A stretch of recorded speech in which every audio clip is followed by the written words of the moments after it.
ओम शांति।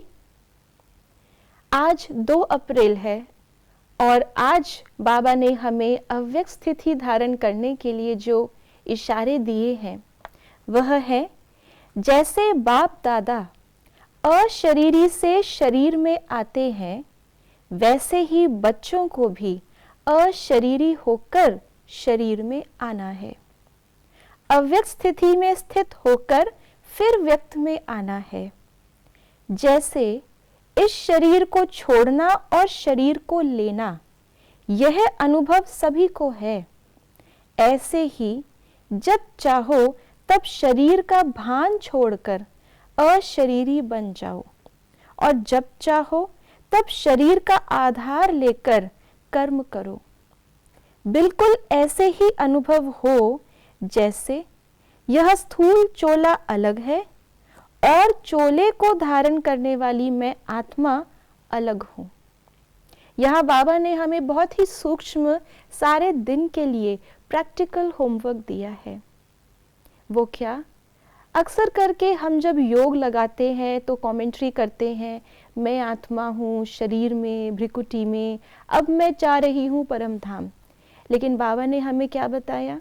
समय अनुसार अब हमें क्या अनुभव होना चाहिए कि मैं आत्मा शरीर से परम धाम जा रही हूँ नहीं, हूँ ही परम धाम निवासी बाबा के साथ अशरीरी।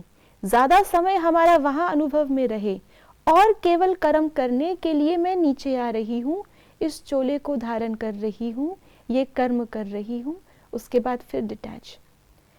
हमारी मीठी मम्मा का यही अभ्यास था, जो वो कहते थे कि मैं केवल बच्चों को दृष्टि देने के लिए, टोली देने के लिए या ज्ञान की गुह्यता को स्पष्ट करने के लिए नीचे आती हूँ, बाकी समय मन से मैं ऊपर अव्यक्त स्थिति में ही रहती हूँ बाबा के साथ। यही अभ्यास ब्रह्मा बाबा ने भी किया। इतने कारोबार के बीच में होते हुए भी हमेशा अपने आप को बाबा के साथ कंबाइंड अनुभव किया और शरीर में आए तो बाबा का रथ है ये। ऐसे ही हम भी स्वयं को अव्यक्त अनुभव करते हुए परम धाम निवासी, सूक्ष्म वतन निवासी फरिश्ते का अनुभव दिन पर दिन चलते फिरते हर कार्य में करते हुए ये अनुभव को बढ़ाएं।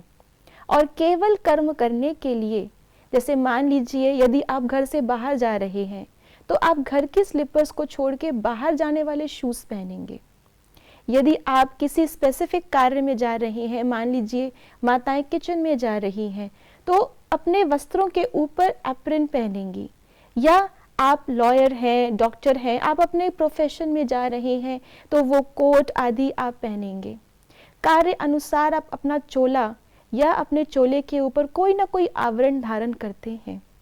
ऐसे ही मैं आत्मा भी स्पेसिफिक कार्य के लिए कोई ना कोई आवरण शरीर का धारण कर रही हूँ और वो कर्म कर रही हूँ।